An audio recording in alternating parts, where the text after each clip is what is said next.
to say this, you know. Go ahead. What you got to say? We talk about conditions. Yeah. I mean, it could be worse, it could be better. It depends who you ask. I know a guy who's been, let me finish. Go ahead. I know a guy who's been living under film. I'm talking about a camera in his bathroom. That's a violation of human rights. That ain't no way to live. Right. People are arrogant and reckless online. They talk about what they seen in that man's private bathroom. And we have no moral obligation as humans to blow the whistle, to put a stop to it. So things could be worse, man. I mean, I'm talking about going in the bathroom, disrobing, using a shower, and it's online, and people are reckless and arrogant and talk about it. And you can't find one Christian, you can't find one black Israelite, you can't find one Catholic to say, hey, I seen that thing online. Let me bring this to this brother's attention. Well, at least let me report it to the police. Right. Because that's sex offender behavior to watch somebody in the bathroom. Absolutely. And that's normalized. So, I mean, everybody got their own those. Hey, so if you know about that, go ahead and report it. Because I personally don't know it. No, nobody knows. That's what they all say. But go ahead and report it. But let me show you the way that we should be living. But no, about gentrifying and community. Yeah. People moving out of the suburbs, going back downtown because, economic reasons. I get that. But there's a lot of other countries where it's way worse, man. Let me show you. If you know what's going on in the world today, it ain't that bad up here compared to other places. Hey, what we got? Let me show you what God promised us. Don't you want to have what God promised to you? Well, I just realized you got a body cam on you too, though. So I do. I don't mind talking to y'all, but I ain't really trying to. As long we got this for our protection. This is not going out anywhere. All right, it's not public. It's for our protection. That's the sad state that we in to this day, but that's what we got to do. But read that. This is the book of Isaiah, chapter 14 and verse 1. Bring it out. For the Lord will have mercy on Jacob, and will yet choose Israel. So God, that's the first and foremost thing. God loves His people, so-called blacks, Hispanics, and Native Americans. He calls them the children of Israel. Right. Jacob was our father, our forefather. All right? Read on. And set them in their own land. Don't you want to be set in your own land? Right. Read. And the strangers shall be joined with them. So the strangers, meaning the other nations, are going to be joined with us. But let's see what role they will play in God's kingdom. Read. And they shall cleave to the house of Jacob, and the people shall take them and bring them to their place. So they shall cleave unto us. Right. Today we cleave unto them. Right. Whether we want to admit to it or not. Right. All right. We follow after their ways, their customs, because God's ways, God's customs are not in the land today. Teach. All right. Can I say something? Hang on just a second. Let me get through this one. Follow you. I'm trying to get lost in the message. Okay, go ahead. You mentioned about a land and our people having our own land, right? Absolutely. Okay, so whenever everybody goes to heaven, God is accepting all colors, nations, all His creations. Why wouldn't He? That's common sense. No. That's common to man. That's not common to God. That's not common to the scriptures. Well, just let me say, if somebody believes that God created everything and all people, He will accept those that are qualified to go to heaven. No. So it's not going to be a one race. No, that's not true. That's not true. That's not according to the Bible. That's what we're trying to let you know. Well, I don't agree with that. Well, you don't agree with God. No, I know the Bible. No. You can't know the Bible. I don't know. You can't know the Bible if you're saying that God loves everybody. I didn't say that. I said. What'd you say? I said all races can qualify to go to heaven. So you're talking about on earth. You're talking about on earth. You say. Guess where heaven's gonna be? Right here on earth, bro. That's right. Right here on earth. God is coming to cleanse. He loves His people and His people only. Right. Bro, this is what we're saying. I know. Hey, when I first heard that thing, I was like, how?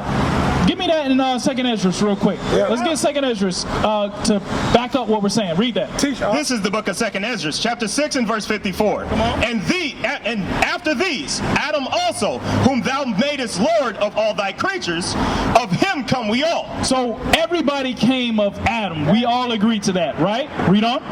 And the people also whom thou hast chosen. He made a distinction. The people whom thou hast also chosen. Right. Those are God's 12 tribes of Israel. He chose them. Read. All this have I spoken before thee, O Lord, because thou madest the world for our sakes. He made the world for our sakes, the chosen Reading off the new sakes. part of the Old Testament. This is part of the Old Testament. Okay, let me ask All you. right. So, so Let me finish. But I Let me got a finish question. this. I got a Let me finish this, and then I'll get your question. All right. I'm going to forget the question. Make it mental.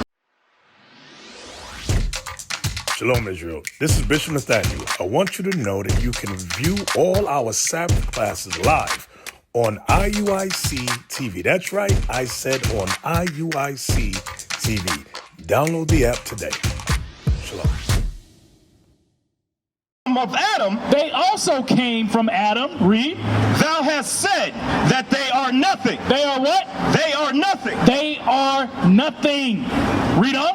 But be like unto spittle, and has likened the abundance of them unto a drop that falleth from a vessel. They are like spittle that you spit and cast away from you. You're not concerned about that spit. If you had a bucket full of water and a little droplet fell out as you was making your way, you're not going to be concerned about that little drop that fell out. You're going to be concerned about what's in the bucket, right? Read on.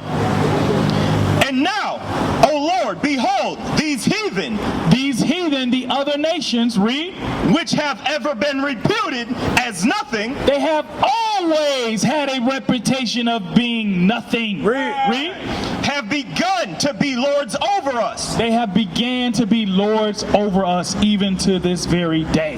All right? That's the way God feels about the other nations. He doesn't care about them. He loves Israel and Israel only. All right? Now, what was your question, sir? Well, I mean, it's really my opinion. I mean, listen, in the world today, there's a lot of different languages and there's a lot of different religions. We're not always going to walk to the same beat. But I just want to say, I think y'all doing something. Y'all trying to do something positive and righteous. So I tip my hat to that. But I really was on something. But I stopped. I appreciate you stopping, bro. And at least y'all trying to do something right. I get that. But everybody ain't always going to agree with everybody. That's just how it is. Give me Acts 5:29 real quick. How about Jeremiah 29:13? We'll get that for you. 29 and 11. We'll get that for you. I'm just saying. All praise. Read this. This is the book of Acts, chapter 5 and verse 29. Then Peter and the other apostles answered and said, we ought to obey God rather than men. We ought to obey God rather than men, rather than what we have in our minds, all right? What we think God is, no, we got to read the words of God. We got to obey the words of God and come back to following God's commandments, because we may think that God loves everybody. That's a lie. All right? That's an utter lie that has been told throughout the world. But where was that when we were getting put underfoot? Right. We were getting our backs beat. Right. All right? When our women were getting raped, molested. Where was God loves everybody then? That's right. But yet and still, we want to save the white man. Right. We want to save all the other nations who didn't give a damn about you. Right. All right? They want you to continue in your filth and your iniquity. Okay? Give me Proverbs 3 and 5. Proverbs chapter 3 and verse 5. We must put away from us the thoughts that we think God is and what God does. All right? We got to start applying His word to our life. Read that. This is the book of Proverbs, chapter 3 and verse 5. Bring it out. Trust in the Lord with all thine heart. We must first trust in the Lord. Trust in the Lord. Read His word and trust in Him. Don't trust in what you think, okay? Because what you think has gotten us in the situations that we in today, and the predicament that we in today. We keep waxing worse and worse and worse. Read. And lean not unto thine own understanding. Lean not to thine own understanding. All right? For my brothers out here, you need to stand up and be men. Put down the alcohol. Put down the weed. Put down the cigarettes. All right? Come back to understanding who you are according to the Bible. Come back to God's laws and applying them to your lives. My sisters, we also got a message for you. You need to start obeying what the men are saying. thing. Take the weave out your hair. All right? Rock that natural color. All right? Take the blonde out. Take the red out. Take all the brown silky out. All right? Come back to the truth of who you are. We got to start doing those things. That's the only way that we'll be able to have salvation. Right. All right? Read on. In all thy ways acknowledge him, and he shall direct thy paths. In all your ways acknowledge the Lord thy God, and he will direct your path. All right? Last one. Be not wise in thine own eyes. Fear the Lord and depart from evil. Don't be wise in your own eyes, thinking that you're all good to go. You got to come back to the Lord and start fearing the Lord thy God. All right? Or he will come back and kill you. What is a nation? Nation is family. Nation is community. Nation is men leading by example. Nation is women's support. Nation is children with role models.